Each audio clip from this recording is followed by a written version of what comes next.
Monsieur Castaner a récemment déclaré qu'il ne connaissait pas de policiers qui attaquaient des manifestants. Qu'est-ce que vous en pensez ? Je pense qu'il se fout de notre gueule. Je préférais que les membres du parti des Insoumis ou du Rassemblement National, au lieu de jouer sur des fausses accusations, viennent en soutien des forces de l'ordre qui se font agresser. Ce serait déjà un bon début.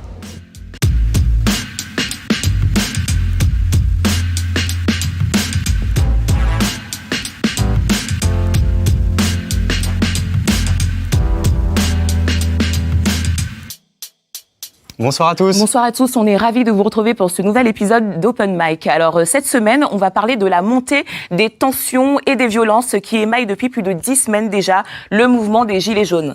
Oui, c'est vrai que autant du côté des manifestants que des policiers, on avait rarement vu autant d'agressivité. Alors qui porte la responsabilité de cette montée des violences ? À qui la faute ? C'est ce dont on va débattre ce soir. Et on va tout de suite retrouver nos invités qui sont derrière nous, mais surtout vous, n'hésitez pas à poser des questions, à donner votre avis sur les réseaux sociaux avec le hashtag RT Open Mic. Merci. Bonsoir. Bonsoir à tous. Alors on est ravis de vous recevoir ce soir sur ce plateau d'Open Mic pour parler du coup de ce contexte de tension en ce moment qu'il y a en France. Alors on va faire une petite présentation des invités. D'abord Julien Malara, salut. Alors on te connaît pour ta chaîne YouTube Demos Kratos, tu es youtubeur politique, on peut dire ça ? C'est ça. Voilà, tu résumerais comment en un mot le travail que tu fais sur YouTube ? Je parle généralement de l'actualité et plus généralement de comment le peuple pourrait reprendre le pouvoir politique. D'accord. Charline Toulouse, alors toi tu es street medic, c'est ça ? Oui, c'est ça. Exactement. Et Gilets jaunes ? Oui, aussi. également. Ok, on est ravis de te recevoir également ce soir. Et puis, on a Nassim Lach qui va nous rejoindre un petit peu plus tard dans l'émission, qui est porte-parole du collectif Stop au contrôle aux faciès et qui nous rejoindra donc pour parler technique de police et également des sujets qu'on connaît évidemment autour de la mort d'Adama Traoré, etc. Et par ailleurs, on est ravis donc d'accueillir Alexandre Langlois, tu es du syndicat de police Vigie. Tout à fait. On a aussi à côté de toi Florian Gérard Mercier, tu es secrétaire général du Cercle de réflexion Le Millénaire. Et puis on a Nadège Abderrazak qui est avec nous, qui est journaliste à RT France. Alors, pour ceux qui ont un peu suivi la couverture des manifestations des Gilets jaunes sur RT, Nadège était très présente sur le terrain. Tu as même été blessée sur le terrain, on va dire, un petit peu. Oui, quelques fois.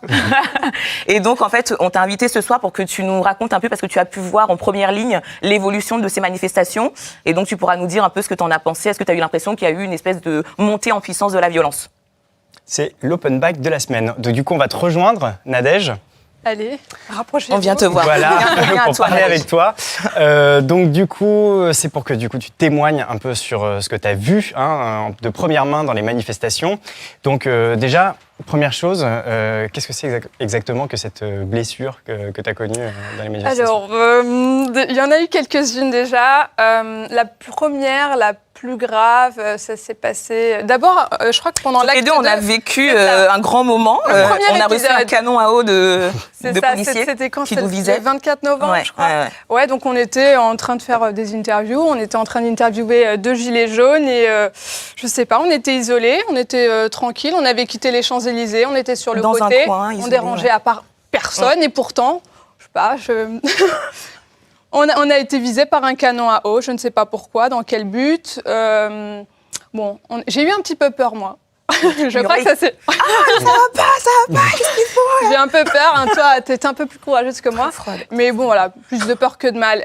2 semaines plus tard, on est une semaine plus tard, on est le 1er décembre. Et donc là, c'était le pire des actes. L'acte 3, on a vécu des scènes de guérilla urbaine. Donc en fait, le contexte, on était sous l'Arc de Triomphe. L'Arc de Triomphe était complètement entouré de gilets jaunes, les rues adjacentes, pareil, c'était complètement dingue à voir. Et donc nous, la situation, elle avait dégénéré déjà bien avant 9h. Donc nous, on a fait des interviews, on a interviewé des gilets jaunes, on a fait nos duplex, tout ça. Et puis aux alentours de 11h, on est sous l'Arc de Triomphe, on s'est mis en sécurité avec mon cadreur et on s'est dit on va envoyer les images à la rédaction, ces images de heurts, d'affrontements entre gilets jaunes et forces de l'ordre. Et donc on envoie les images et tout d'un coup, je reçois une douleur horrible à la jambe. Mais j'ai eu tellement mal que je me suis effondrée. Et sur le coup, je me dis, mais c'est bizarre, j'ai mal. Et je me mets à pleurer, bon, voilà. Et je me dis, mais j'ai trop mal, qu'est-ce qui se passe? J'ai été touchée par une vraie balle, je comprends pas. Mais je regarde mon pantalon, je vois pas de sang, pas de trou. Je me dis, non, c'est pas dans ma tête.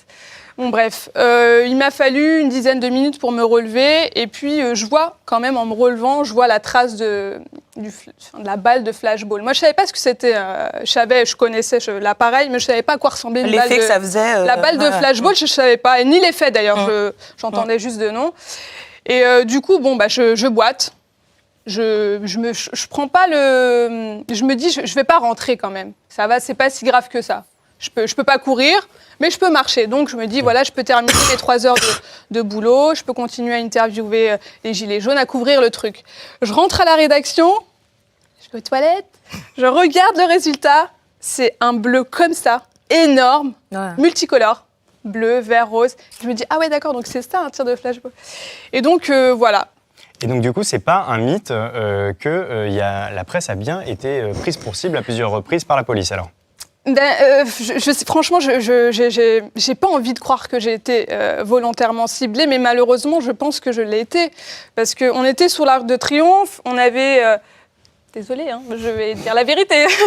Il y avait des forces de l'ordre qui étaient à peine à 5-6 mètres de nous, quoi, donc, et d'autres qui étaient à une quarantaine de mètres. Je peux pas croire que la balle soit venue d'une quarantaine de mètres. Je veux dire, il y avait du monde partout. Donc ou alors, je ne sais pas, mais je pense franchement que j'ai été volontairement ciblée par ces CRS qui étaient devant nous. Et pourtant, j'étais journaliste, hein, j'avais pas de gilet jaune, j'avais mon équipement, mon casque, mon micro, j'étais avec mon cadreur sans arrêt. Donc facilement identifiable comme journaliste qui vient faire son boulot, quoi. Ouais, clairement. Voilà. Mais est-ce que toi, tu as eu l'impression que finalement, la violence, elle est venue que du côté des policiers ou du côté des manifestants aussi, il y a eu des soucis? J'ai envie de te dire, la violence, elle ramène de la violence, quoi. Tu vois, tu as des gens qui sont là et qui veulent manifester. On les laisse pas faire. Bon, après, voilà, les désordres, voilà, les CRS, on ne peut pas taper que sur les CRS non plus. La violence, elle engendre de la violence, quoi. Et puis, tu vois, quand ces gens-là veulent manifester, qu'on les empêche de faire, ça crée de la frustration, de la colère, et puis ça fait que les esprits s'échauffent de part et d'autre. Donc forcément, ça crée des conflits, quoi. Et tu as l'impression d'avoir été finalement aussi bien agressé par agressé entre guillemets, hein, bien sûr, par les policiers, les gilets jaunes et des casseurs, ou tu as l'impression qu'il y a une partie non, j'ai toujours été très bien reçue par les gilets jaunes, par les manifestants sur le terrain. Vraiment, j'ai rien à dire à ce sujet-là, au contraire même. Une fois, on a été chahutés, tu te rappelles? On a été sauvés toutes les deux par les gilets jaunes. Et à chaque fois, les gilets jaunes venaient à notre secours, quoi, parce qu'ils nous avaient confondus avec des journalistes d'une autre chaîne et tout. Et donc, tout de suite, ils sont venus à notre rescousse. Après, c'était quoi la question? Parce que tu as quand même pris un projectile. Je ne sais pas d'où il venait. Oui. Alors ça, en fait, je te demandais, est-ce que la violence, elle vient plus... Tu as eu l'impression, toi, de ton vécu, que ça venait plus des policiers, des gilets jaunes ou de casseurs qui étaient là pour mettre le bazar, en fait. J'ai été ciblée par un canon à eau, alors que j'étais j'étais journaliste, ça se voyait. Là, j'ai pris un tir de flashball. Les CRS étaient à 5 mètres de moi. Moi, j'ai vécu la violence plus d'un côté que de l'autre. Après, oui, j'ai reçu un projectile 2 semaines après, c'était pour l'acte 5, le 15 décembre. J'étais sur les Champs-Élysées en train de couvrir l'acte numéro 5. Et en fait, il y avait des centaines de gilets jaunes présents sur les Champs-Élysées. Et tu avais déjà un cortège qui venait d'Opéra. Et quand ce cortège-là a voulu rejoindre ceux qui étaient sur les Champs-Élysées, il y avait un barrage policier. Et le barrage a dit non. Vous allez rester là et vous allez repartir d'où vous étiez. Et moi, à ce moment-là, j'étais entre les forces de l'ordre et les gilets jaunes.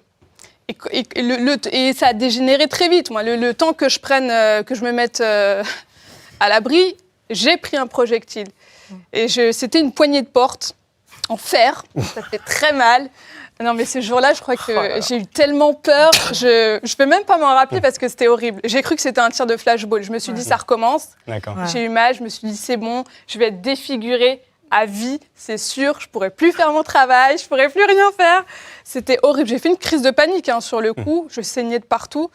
Non, c'était un projectile qui arrivait, oui, certainement. C'était par hasard. Un gilet jaune qui était... Non, c'était à destination des forces de l'ordre. Je pense que les forces de l'ordre étaient visés. Moi, je courais, donc je prenais la fuite, donc ça m'est arrivé dessus. Comme, si je courais un peu plus lentement, je l'aurais pas eu, un peu plus vite. Voilà.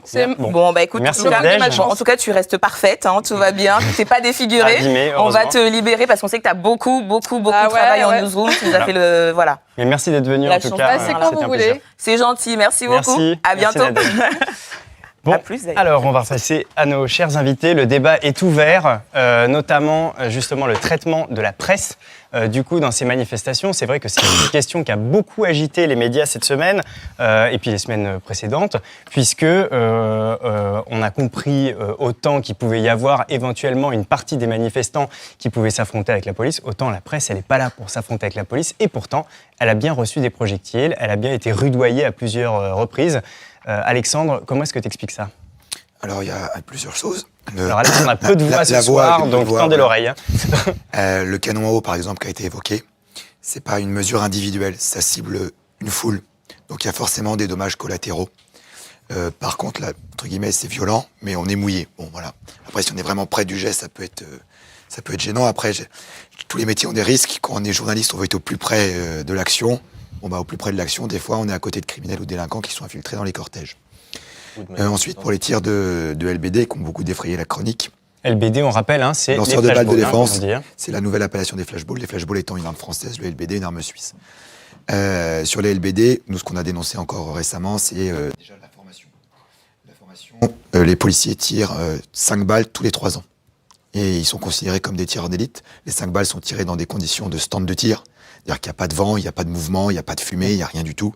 Et il n'y a pas de stress du contexte. C'est pas en condition du réel. C'est pas en condition du réel. Ouais. Donc, et après, on va prendre l'exemple de la formation, c'est important, parce qu'en fur et à mesure des unités, on va voir que la formation a un impact. Donc, les BAC ont cette formation de LBD. C'est eux qui ont le plus été mis en cause dans les violences policières. J'aime pas le terme violence policière, parce que soit c'est des violences légitimes pour arrêter des criminels et des délinquants, il faut bien qu'on riposte, on peut pas se laisser canarder partout et n'importe quoi, ou alors c'est une faute professionnelle, et à ce moment-là c'est une violence illégitime, et à ce moment-là c'est une infraction pénale, voilà. Donc il y a deux catégories qui n'ont rien à voir, et que malheureusement on met dans le même sac. Donc nos collègues des BAC ou d'autres unités en civil, de commissariat ou n'importe quoi, ne sont pas formés au maintien de l'ordre. C'est ces unités-là qui ont malheureusement fait le plus de blessés, voire de mutilés avec les flashballs. Les deuxièmes unités, c'est les CRS, qui ont fait quelques dégâts avec les flashballs, enfin, donc les LBD maintenant, mais ils sont formés au maintien de l'ordre, mais ont une mauvaise formation comme tous les policiers au LBD. Et enfin, la gendarmerie nationale, qui a une bonne formation de maintien de l'ordre comme les CRS, mais également une formation de mise en situation avec les LBD. C'est-à-dire qu'ils ne sont pas dans un stand de tir, ils peuvent tirer plusieurs balles, ils sont avec de la fumée, des gens qui bougent, ils mettent des plastrons. Et eux, curieusement, du coup, il n'y a quasiment aucune mise en cause de leur part. Donc on voit bien que la formation joue un rôle énormément important. Après, sur le déploiement des unités, c'est la salle de commandement qui déploie les unités selon son souhait.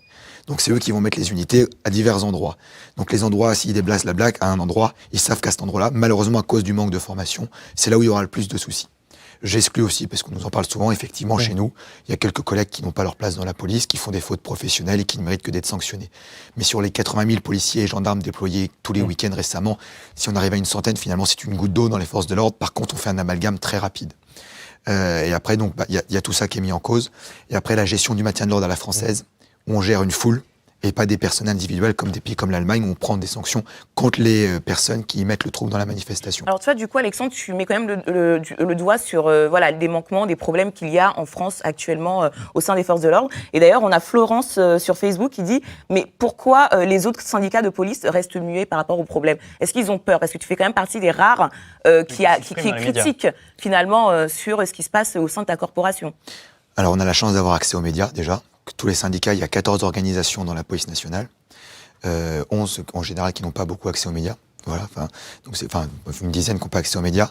On sait qu'il y a des syndicats avec qui on n'est pas forcément d'accord, comme par exemple France Police, qui soutient également les Gilets jaunes, le SNUP également. Donc il y a plusieurs autres organisations, également les policiers en colère, les associations, et on essaye de faire monter les choses. Après, les syndicats majoritaires, donc Alliance par exemple, Unité SGP et UNSA Police, en parlent assez peu. Parce que c'est pas dans leur intérêt en fait. Ils ont été élus aux dernières élections professionnelles, mais avec une fraude électorale. À l'heure actuelle, il y a 4 cours pour fraude électorale, et même le ministère a reconnu qu'il y avait des soucis aux élections. Donc ça veut dire qu'en fait, il y a a priori une collusion entre ces syndicats et le gouvernement. D'ailleurs, c'est ceux qui sont allés négocier. On est obligé, quand tu dis ce genre d'informations, de dire qu'évidemment ces propos n'engagent que toi. Les propos n'engagent que et moi. non pas la chaîne, mais vous pourrez aller vérifier l'information. Et il y a 4 recours en cours et un article du Canard enchaîné du 19 décembre qui reprend les propos. En général, le Canard enchaîné est bien informé. Donc il y a tout ce contexte. En fait, ils n'ont aucun intérêt, vu qu'en général, c'est plus des syndicats. Même Alliance avait appelé à voter M. Macron aux dernières élections. C'est le seul syndicat de police qui avait donné une consigne de vote. Donc ce qui veut dire qu'il y a un problème, qu'ils ne vont pas se mouiller pour ça. Donc il y a des syndicats qui sont des syndicats de conviction. Les autres ont été élus sur du chantage aux mutations et aux avancements.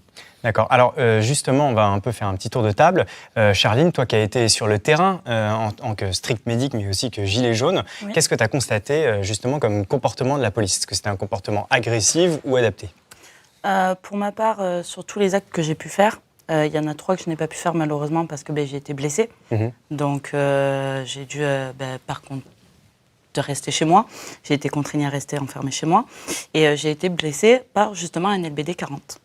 Donc j'ai eu une fracture à la malléole, pour expliquer vraiment, vraiment la situation. Moi, sur place, tout ce que je retrouve, c'est vraiment d'énormes violences, une énorme tension, que ce soit autant pour les gilets jaunes que pour les violences, pour la police du moins. Il y a autant de violences policières.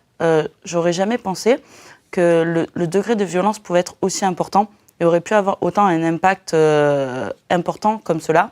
Je vois des gens qui ne demandent rien, qui marchent simplement dans la rue, comme les 2 dernières manifestations déclarées depuis ces 2 derniers actes. Et malgré le fait de marcher, de déclarer un cortège, de déclarer des rues exactement où c'est que le passage doit être fait, comme l'acte précédent, nous n'avons pas pu rejoindre certains endroits, comme la place d'Italie, qui était pourtant marquée sur le cortège. Nous n'avons pas pu y avoir accès, tout simplement parce que tout était bloqué, alors qu'en amont, cela avait été accepté. Je ne comprends pas qu'on puisse refuser un cortège d'accéder à un parcours qui a été défini au préalable et qu'on puisse dire ensuite, par derrière, non, ce n'est pas vrai, nous n'avons pas refusé l'accès, alors que si l'accès était réellement refusé. Au niveau des violences, il est réel que pendant plusieurs week-ends, il y a eu des casseurs. Nous l'avons reconnu, ça a été prouvé beaucoup de fois. Il y a certains gilets jaunes qui, par eux-mêmes, le prouvent sur plusieurs commentaires, qui sont là pour en découdre avec la police, ou même avec la gendarmerie ou autre. Ils s'expriment eux-mêmes, ils s'expriment en leur personne. C'est eux qui décident si jamais ils veulent en découdre avec ces personnes-là. Mais jusqu'à présent, nous sommes énormément pris pour cible, alors que nous sommes quand même assez pacifiques depuis les derniers week-ends. D'accord, donc tu confirmes ce que dit Eliane sur Facebook, qui nous dit la police provoque souvent. Dès l'arrivée, on est fouillé. Au moindre mouvement, on est gazé. Il y a beaucoup de gilets jaunes normaux, entre guillemets, qui ont eu la sensation d'être pris pour cible. C'est donc pas un mythe de dire ça, c'est vraiment arrivé. Alors oui, c'est vraiment arrivé. Et même nous, en tant que street medic, nous sommes fouillés. On nous enlève notre matériel alors qu'on est là pour pouvoir encadrer et aider les gens. Je me suis vue justement donc, sur Versailles récemment, manifestation avec la CGT et des gilets jaunes qui étaient là. Un street medic très apparent, avec une croix, avec 8 branches sur lui, donc sur la mallette également, a été pris pour cible.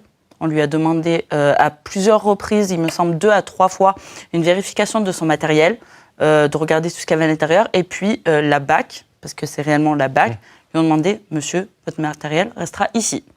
C'est honteux de faire ce genre de choses alors qu'on est là pour pouvoir aider les gens, autant les CRS que les gendarmes, que pour les citoyens. On est là pour aider ceux qui ont besoin de soins. Alors pourtant, l'ILAFA, les policiers sont malgré tout parmi les fonctionnaires les plus sanctionnés de France. Il n'y a pas véritablement d'impunité policière, contrairement à ce qui a pu être dit. Et c'est ce que nous ont confirmé beaucoup de députés à l'Assemblée nationale, lors d'un micro-trottoir qu'on a fait, qu'on va vous montrer immédiatement. Non, je ne peux pas dire qu'il y a une impunité de la police. Ce serait factuellement faux. En réalité, le ministère de l'Intérieur, et particulièrement la police et la gendarmerie aussi, c'est le corps où il y a le plus de sanctions. Par contre, ce qui est clair, c'est qu'il y a un certain nombre de faits qui ont été médiatisés, où ça donne l'impression qu'il y a une hiérarchie qui couvre, qui n'ouvre pas ni à la justice, ni à la presse, ni au grand public.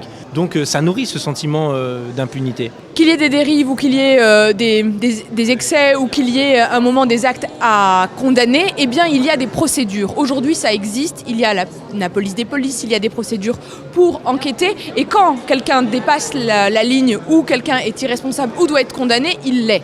En gros, la police, c'est d'être un effecteur du maintien de l'ordre. Donc eux, ils font leur travail et je trouve qu'ils font plutôt bien leur travail. Et s'il y a eu des éventuelles dérives d'utilisation, par exemple des flashballs, il y a des rappels à l'ordre, vous l'avez vu, qui ont été faits.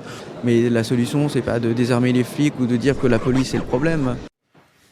Alors, Alexandre, on a entendu Charline dire les policiers nous fouillent, même quand on manifeste dans des endroits où on a le droit de manifester, où c'est autorisé, on se fait quand même bloquer, arrêter. Qu'est-ce que toi tu réponds à ça? Est-ce que c'est une pratique dont tu as conscience? Est-ce que c'est normal? Pourquoi ces policiers font ça? Parce qu'on a des consignes de fouiller les gens qui arrivent sur les manifestations, de regarder les sacs. Alors, est-ce que c'est légitime? C'est-à-dire que la loi de l'état d'urgence a été mise dans la loi commune, donc maintenant on peut se servir des dispositions de cette loi pour fouiller les sacs, dire maintenant on va regarder, il y a l'état d'urgence, il y a le terrorisme qui est possible. Donc voilà.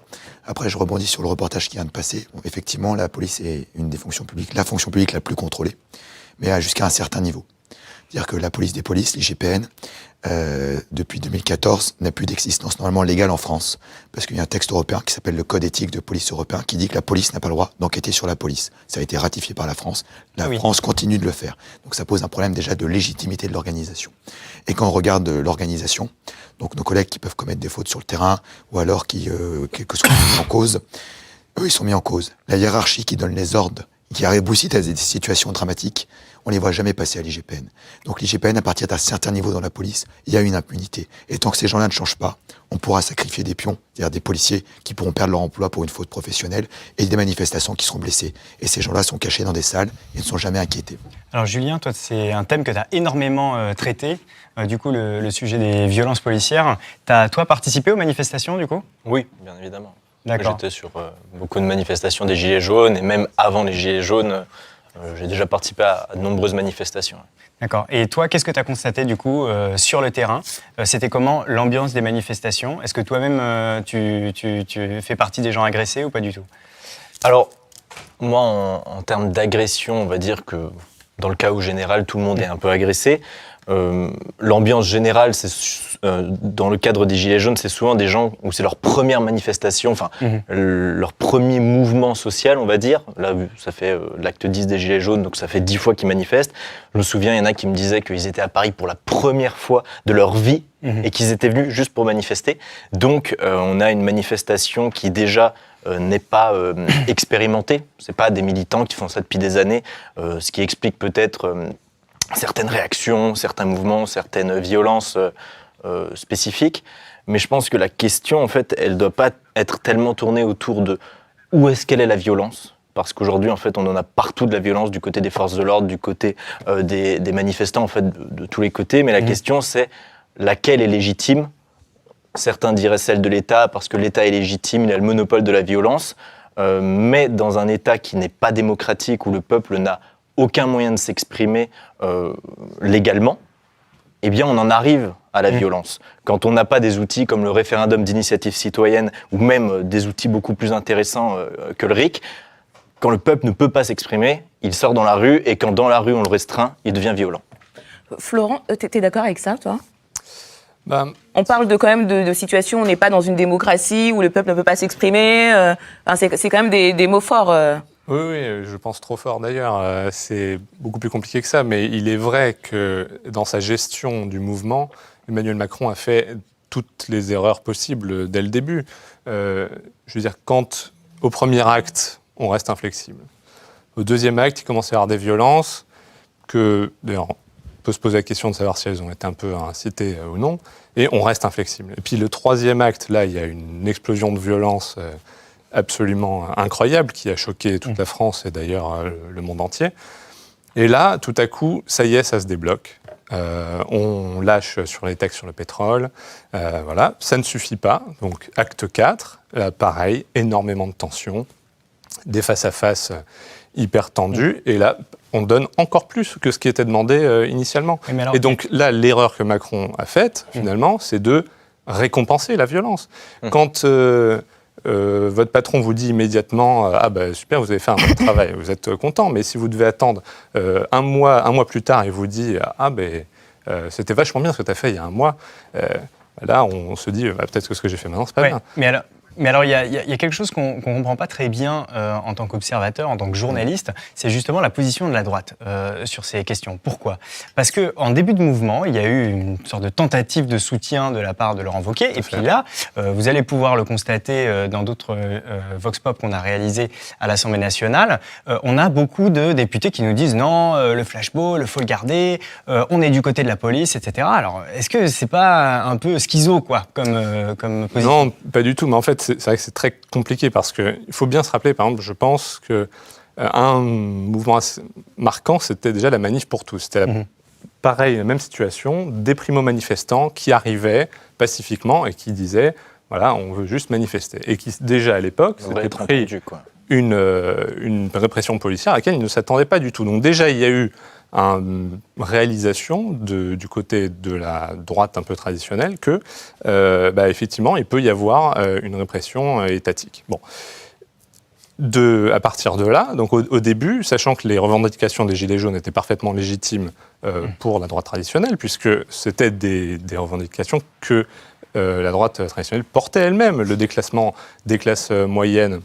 Ce sont des choses que Laurent Wauquiez a dénoncées depuis toujours presque. Et donc là, on a eu une situation où politiquement on voulait soutenir ce mouvement des Gilets jaunes, mais en même temps, il y a vraiment la violence qui est inacceptable, puisque une des valeurs cardinales de la droite reste l'ordre. Et honnêtement, quand on regarde ce qui s'est passé à l'Arc de Triomphe, c'est juste, on ne peut pas laisser passer ça. Alors, Julien, justement, à ce sujet, et d'ailleurs, Charline, vous pourrez réagir aussi, on a quand même quelque chose qui revient là sur Facebook, on le voit en live, on nous demande aussi de parler des Black Blocs, des Antifa, groupes d'une grande violence, nous dit Lucas sur Facebook.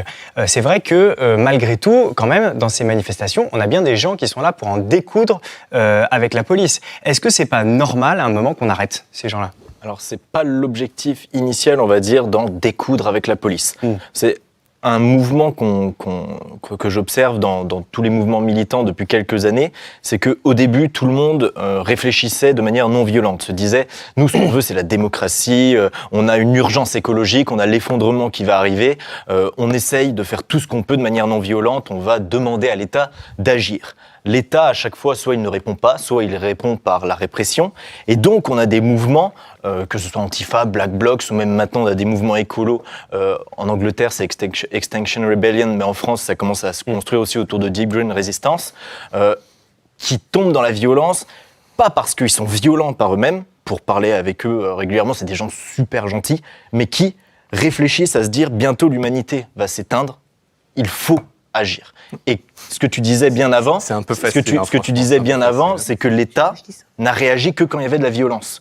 Et que, donc, stratégiquement, ils se disent, on va aller dans la violence parce que c'est là où l'État va réagir.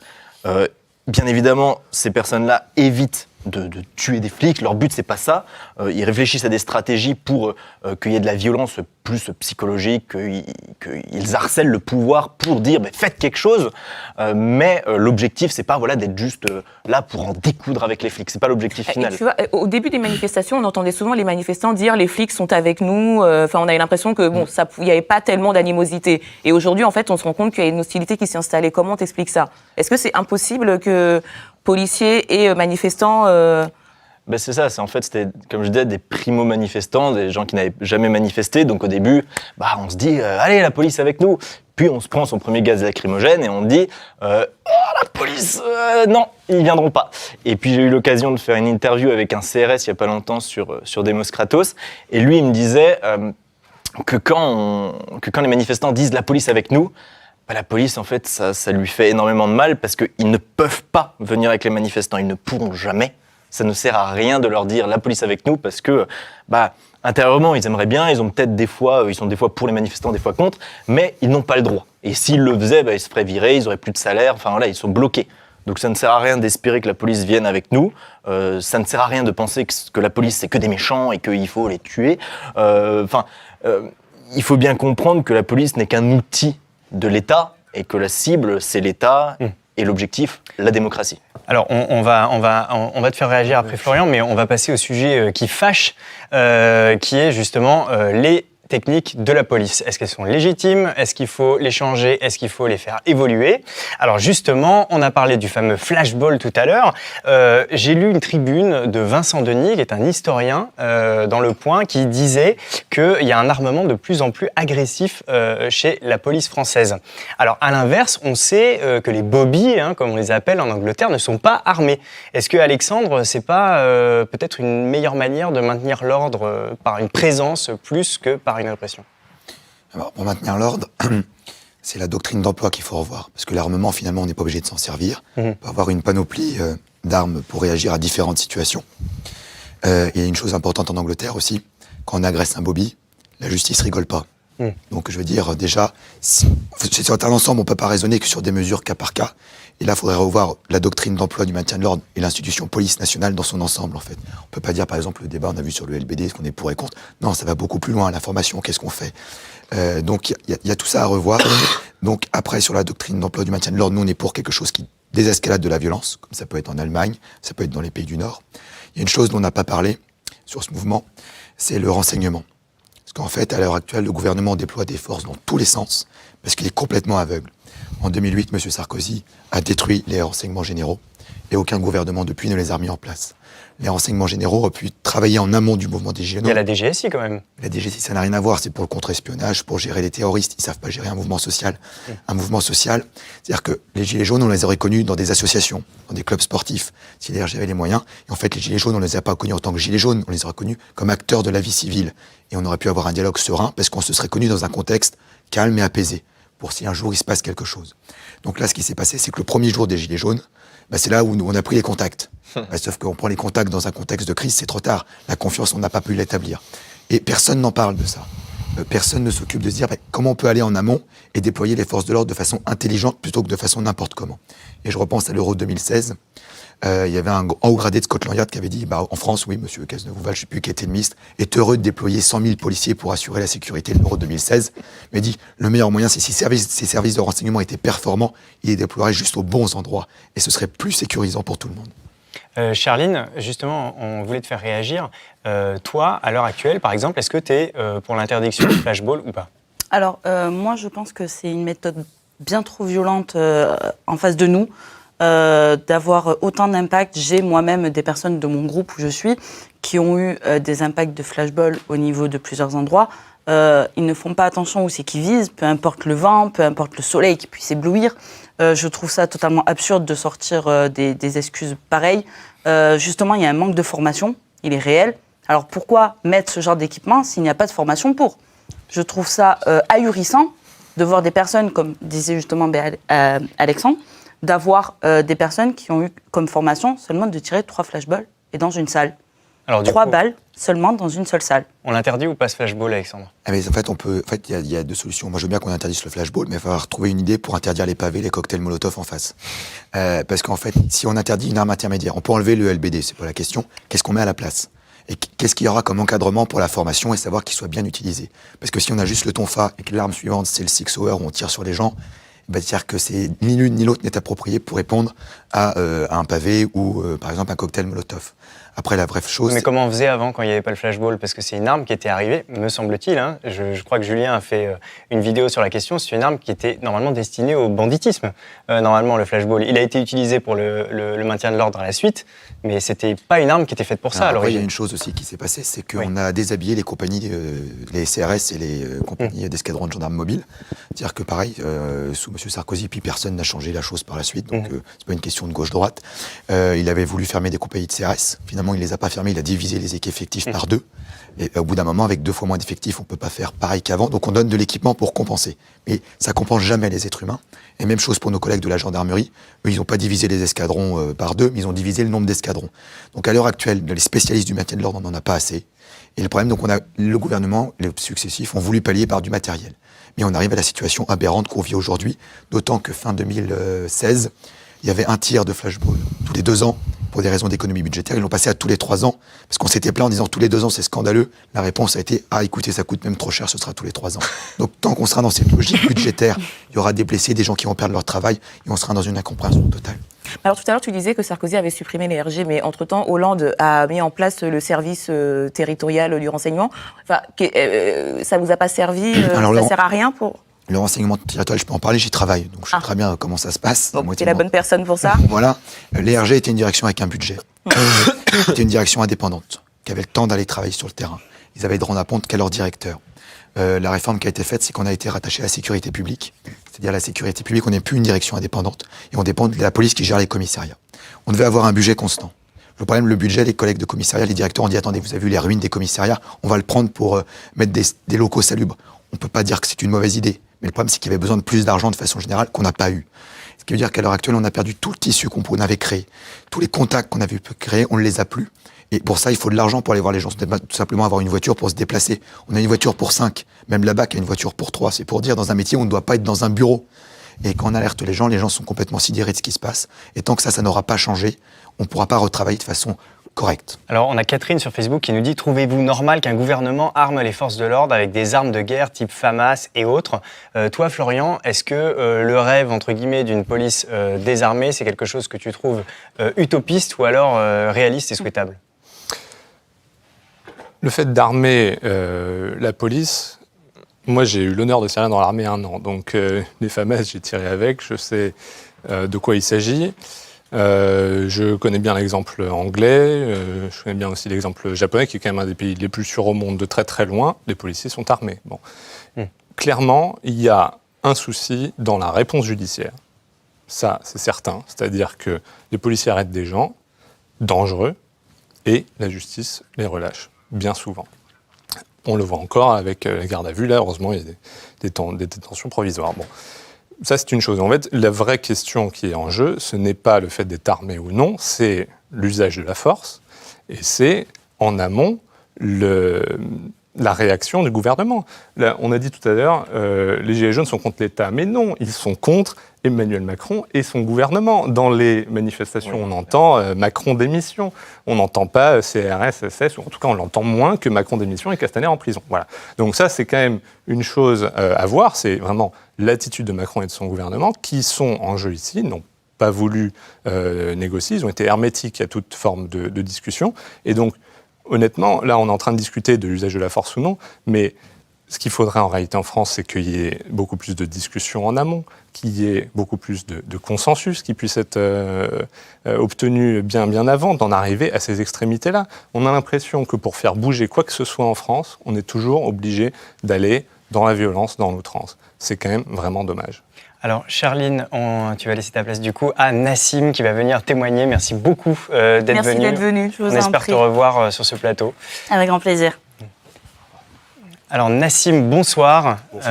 On rappelle du coup que tu es porte-parole du collectif Stop au contrôle aux faciès en banlieue. Déjà, est-ce que tu... En banlieue, en France. Et en France, d'accord. Ok, pardon, petite erreur, merci de corriger. Du coup, déjà, une première réaction sur ce que tu as entendu peut-être ? Oui, j'ai noté quelques petites choses. Forcément, on avait envie de réagir. J'ai noté surtout que la droite avait découvert la répression en 2012 avec la Manif pour tous. Donc ça, c'était intéressant quand même de se dire qu'un parti politique découvre la répression. De la même manière, un petit peu, on voit qu'on a des gilets jaunes qui découvrent aussi, tu disais tout à l'heure, tu parlais de primo-manifestants, qui découvrent une certaine violence. Nous, c'est une réalité qu'on côtoie tous les jours, en banlieue et ailleurs. Et ce qui se passe aujourd'hui n'est que l'iceberg. On avait la partie visible toutes ces années-là. Et là, je peux remonter aux années 80, je peux remonter encore avant. Hein. Aujourd'hui, on est là, et hier, il y avait d'autres personnes. Et avant-hier, il y avait encore d'autres personnes. On n'est que les dignes héritiers des combats qui ont été menés avant. Voilà, donc ça, c'était sur ça. Et donc toi, t'es pas du tout étonné par ce qui se passe aujourd'hui. T'es pas choqué, comme on peut l'entendre quand même autour de nous, des gens qui disent, bon, quand même, là, on monte, la violence monte d'un cran. On voit des choses qu'on n'avait jamais vues jusqu'à présent. Non, absolument pas. T'es pas du tout choqué? Absolument pas. C'est des choses tout à fait normales, malheureusement normalisées et banalisées par un certain nombre de personnes, de populations, et on constatera que ce sont toujours les mêmes personnes. Maintenant, il faut différencier aussi deux types de répression. La répression de l'acte, c'est-à-dire c'est le cas là dans les manifestations avec les Gilets jaunes. Il y a une manifestation, il y a quelque chose qui se passe, donc il y a une répression. Et la répression de l'être. Et là, on arrive sur la question du contrôle au faciès, qui est notre cœur de travail, et la question de l'être, c'est-à-dire que nous, on ne peut pas arrêter d'être arabe, noir ou autre. Les manifestants, il leur suffit d'arrêter de manifester et ils seront plus du tout, il n'y aurait plus de répression. Alors, ça ne veut pas dire pour autant que nous ne sommes pas solidaires. Bien évidemment, nous sommes solidaires avec l'ensemble des victimes et nous les condamnons avec la plus grande fermeté. Qu'est-ce que tu as à dire à ça, Alexandre ? Là, effectivement, il y a un sujet sur la formation des policiers, une fois de plus, et qui on envoie dans les quartiers les plus difficiles. C'est ce qu'on a pu constater depuis des années. C'est que c'est un problème de la fonction publique de façon générale. On envoie les plus jeunes dans les quartiers où ça demanderait de l'expérience de la vie. C'est-à-dire que si on envoie des gens qui ont 25 ans, c'est pas la même expérience que quand on a 30, 40. L'expérience de la vie, on ne l'apprend pas en fait. Parce que les mots quand même d'une partie de la jeunesse française, et notamment celle qui vient des quartiers populaires, sont extrêmement forts aujourd'hui. Hein. Ils n'arrêtent pas de dire que la police assassine, qu'elle a un permis de tuer. Je veux dire, comment ça se fait ? Comment on en est arrivé là, à une telle séparation entre ces deux catégories de la population ? Je vais donner un exemple, parce que j'aime bien, il est très parlant. C'est un ancien qui était parti à la retraite avant les années 2000. Il était avec un copain. C'était sa 3e jour dans la police. Il était à Persan. Ils entendent sur les ondes bagarre dans la cité. La BAC est pris à partie, jette pavé. La BAC riposte au flashball. Ils y vont. Et mon pote, il me dit, je pensais qu'on allait se mettre du côté de la BAC et qu'on allait tirer comme des bourrins pour rétablir l'ordre. La voiture s'arrête au milieu. Et là, il y a l'ancien qui sort. Et on entend d'un côté de la police, arrêtez de tirer, il y a des collègues qui sont au milieu. Et de l'autre côté, arrêtez de tirer, c'est GG. Il a fait, mais qu'est-ce qui se passe ? Qu'est-ce qui s'est passé ? Alors ils font, il y a eu un contrôle, ça a dérouté, il n'avait pas son truc, où il m'a mal parlé. Il fait, est-ce que ça vaut le coup d'aller se tirer pour se mutiler et se blesser ? Et du coup, la tension est redescendue. Parce que ce collègue, il connaissait le quartier. Il avait le droit d'aller voir les gens, il faisait pas du saut dessus. C'est-à-dire que tout le monde dans le quartier savait qui c'était. Quand il y avait, par exemple, il disait un jeune qui fait du scooter sans casque. Il disait, moi, je vais pas le courser, je vais sonner chez les parents. Et les parents, en fait, vont faire beaucoup mieux que moi ce que je pourrais faire en l'emmenant en garde à vue. Les parents, je leur dis, écoutez, je vous ramène votre gamin, là, voilà, il a fait ça, bon. Je veux plus le revoir, sinon c'est les services sociaux. En fait, c'est pas moi de l'éduquer, en fait. Moi, je suis là pour réprimer les criminels et les délinquants. Il y avait également des collègues en CRS, qui emmenaient des plus jeunes en vacances. Et des gens, moi, j'étais allé à Aulnay-sous-Bois un peu après l'affaire Théo. Et les gens disaient, ça c'était bien, parce que quand on passait devant le commissariat, en fait, on faisait un détour pour aller dire bonjour. Parce qu'on connaissait les gens. On a perdu ce lien. Maintenant, les gens, ils m'ont dit là-bas, quand on voit la police, c'est pour une opération, ils descendent à 200, et c'est pour une opération coup de poing. Il dit, mais c'est pas ce qu'on demande, nous, on veut connaître nos policiers. Donc ça, tu dis, il faut une police de proximité. Une police qui a le droit de faire les choses. Par exemple, l'exemple du Japon a été donné, pays le plus sûr du monde. Ils ont des policiers qui travaillent dans chaque quartier. Quand il y a une personne âgée ou quelqu'un qui a besoin de porter ses courses, ils vont l'aider. En Italie, il y a des collègues policiers italiens qui sont allés manger des pâtes avec un retraité. Enfin, je veux dire, c'est d'être intégré et de travailler avec les gens, de les connaître. En fait, tant qu'on ne se connaît pas et qu'on ne se parle pas, on peut aller sur nos positions. Et sur la région parisienne, ce qui est le pire, c'est que c'est des collègues qui viennent de régions qui ne connaissent pas Paris et sa banlieue, voire des collègues qui viennent des départements d'outre-mer, qui n'ont qu'une envie, c'est de retourner chez eux, parce que personne ne veut rester dans ces quartiers, parce que personne ne fait l'effort de justement travailler à l'ancienne, parce qu'aujourd'hui, on doit faire du chiffre, on doit faire de la statistique, on doit faire du saut de dessus. On va faire réagir Julien et après toi Florian. Julien, la police de proximité, c'est une solution aujourd'hui ? Tu es d'accord avec Alexandre ? Alors oui, effectivement, le dialogue sera toujours plus puissant que la matraque. Et effectivement, la police de proximité, c'est un moyen de ne pas avoir une police qui est vue comme quelque chose de répressif, mais plus un peu sur le modèle anglais, le Bobby, justement, le policier sympa qui aide, qui porte les courses, comme tu l'expliquais. Effectivement, c'est vraiment montrer la présence de l'État, non pas comme quelque chose de répressif, mais montrer la présence de l'État comme quelque chose qui vient encadrer, qui vient aider. C'est sûr que... Florian ? Oui, mais justement, sur l'exemple japonais, moi j'ai habité là-bas un certain nombre d'années, donc je peux vraiment dire comment c'est. C'est vrai qu'on s'y sent vraiment extrêmement en sécurité. Et ce qui se passe, c'est que la police est aussi beaucoup plus présente. Je veux dire, sur le chemin du travail, je croisais un policier en patrouille, au minimum 1 jour sur 2. Honnêtement, dans Paris ou dans beaucoup de villes, c'est quand même très rare qu'on croise des policiers comme ça. Et effectivement, il y a ce qu'on appelle des cobanes, donc c'est des petits commissariats de quartier où ils sont 2, 3, voire tout seuls quand c'est la campagne. Et donc, ils vivent vraiment là. Donc, ils connaissent le quartier, ils connaissent ça. Par contre, quelque chose de très important, ce ne sont pas des travailleurs sociaux. Donc les gens peuvent venir les voir pour leur demander un renseignement, pour les objets trouvés, effectivement. Mais ce ne sont pas des travailleurs sociaux, ce n'est pas leur travail que d'aller porter les sacs de course. Donc, non, mais juste pour dire, quand Nicolas Sarkozy a supprimé la police de proximité, parce qu'effectivement, on était tombé, à mon sens, dans cet écueil-là. Donc, il faut pas simplifier en disant la police de proximité, c'était ce que Jospin avait créé. Non, la police de proximité qui fonctionne, celle par exemple qu'il y a au Japon, ce n'est pas ça. Nassim, tu es d'accord avec ça? Tu penses que vraiment il faut une police de proximité ou tu penses que le problème il est beaucoup plus important que ça? Aujourd'hui, je pense qu'on n'est vraiment plus une question de police de proximité. Ça peut effectivement être une solution. Je suis d'accord avec tout ce qui a été dit, tout ce que tu as dit avant. Effectivement, il y a eu une expérience qui a pu fonctionner, qui a pu aussi dysfonctionner certainement. Après, j'ai peut-être pas aussi l'ancienneté pour pouvoir témoigner. Mais aujourd'hui, on est dans une réelle rupture entre les citoyens et la police. Elle est là, la réalité. Et quand on voit certains groupes qui s'en prennent aux policiers dans les manifestations, en réalité, je suis assez d'accord avec ce que tu disais tout à l'heure, c'est quelque part, on vise autre chose, on vise l'État, c'est une accumulation qu'on a pu avoir toute l'année ou des choses, et c'est le policier qui va symboliser ou qui va être la démonstration de. Et je tenais juste à revenir sur la première question, c'est que quand tu me demandais si j'étais étonné sur ces questions-là, je voulais aussi rappeler que, en fait, aujourd'hui, la politique de maintien de l'ordre qu'il y a dans les manifestations a simplement été testée en banlieue avant.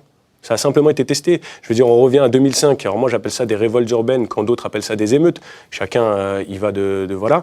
La police a eu recours à des méthodes qu'elle n'avait jamais utilisées avant. Et elles apprennent. Et c'est comme ça que ça se passe, y compris pour l'armée. Et les armées dans le monde, c'est en attaquant d'autres pays et en faisant des exactions, clairement, qu'elles arrivent à dire, cette arme-là, voilà ce qu'elle fait. Voilà le napalm, voilà ce que ça fait. Alors, on rappelle juste à nos internautes qui sont peut-être un peu plus jeunes que les émeutes de 2005, en fait, c'est après la mort de Ziad Ebouna. En gros, ça crée... voilà, parce qu'on a fait une émeute. Tout à fait. Les médias appellent émeute. Les médias ont appelé ça une émeute voilà. Nous, on appelle ça parce qu'il y avait un mouvement de colère, voilà. Voilà, parce que derrière, il y avait quand même un certain nombre de revendications. Et si je peux juste faire une dernière remarque, c'était sur ce que tu disais, quand on avait la question de la suppression du LBD, oui ou non, et tu demandais, et si on n'a plus le LBD, qu'est-ce qu'on met, qu'est-ce qu'on fait après derrière? Et je reviens à la dernière question que tu m'as posée, c'est le contrat de confiance. On essaye peut-être de réfléchir, ça revient un petit peu à ce qui a été dit, mais travailler à la relation police-population. Et c'est pas du tout utopique que de le penser. Alors, il y a quand même parce qu'aujourd'hui, la question, on la rappelle, c'est monter des violences, à qui la faute? Une des manières, une des réponses qui est apportée aujourd'hui par certaines personnes dans nos commentaires sur les réseaux sociaux, d'ailleurs, on vous remercie pour votre participation, qui est très forte ce soir. On a par exemple Joseph qui dit « Les violences policières sont effectives sous les ordres des deux pardon du terme, bandits, Macron et Castaner. C'est-à-dire qu'aujourd'hui, on a des citoyens qui disent finalement, c'est pas la faute de la police, c'est pas la faute des manifestants, c'est la faute des gouvernements. Qu'est-ce qu'on en pense, du coup, Alexandre? De nous, c'est ce qu'on dit depuis le début, en fait. Nos collègues disent, on apporte une réponse sécuritaire à un problème social. Donc à partir de là, on va jamais s'en sortir. Maintenant, il faut faire des propositions. Moi, je suis pas un politique. Aux politiques de travailler pour quelque chose qui puisse satisfaire. À l'heure actuelle, par exemple, je donne l'exemple quand M. Édouard Philippe a pris la parole sur TF1. Nos collègues attendaient beaucoup de son discours, en espérant qu'ils disent on va faire des mesures, etc., pour se dire le week-end prochain, on va pouvoir enfin être en famille. Parce que nous, notre rôle, on en a ras-le-bol d'être là-dedans. Il y a des collègues qui n'avaient pas suivi, ils nous demandaient qu'est-ce qu'il a dit. Il a dit qu'il allait cogner plus fort. Il a dit maintenant, le port des cagoules sera interdit, alors qu'avant, sera un délit, alors qu'avant, c'est juste interdit. C'est-à-dire qu'en fait, il y a des lois en France, c'est une contravention. Avant, c'est pas appliqué. Donc ça a marché avec les hooligans, hein, on sait pas. Ça peut... Les hooligans, oui, ça marche, mais enfin, il n'y a rien à voir. Il y a un côté, c'est aller voir un match de foot, c'est un événement sportif. L'autre côté, c'est un droit fondamental d'avoir le droit de manifester. Moi, je veux dire qu'on mette les deux sur le même point, voilà. Et deuxième point complètement différent, où je sais pas où il vit, le stade de foot, il est marqué à un endroit, en fait. Donc on sait où ils vont aller, les hooligans. Les manifestants gilets jaunes, c'est un nouveau mouvement, c'est pas où ils vont être.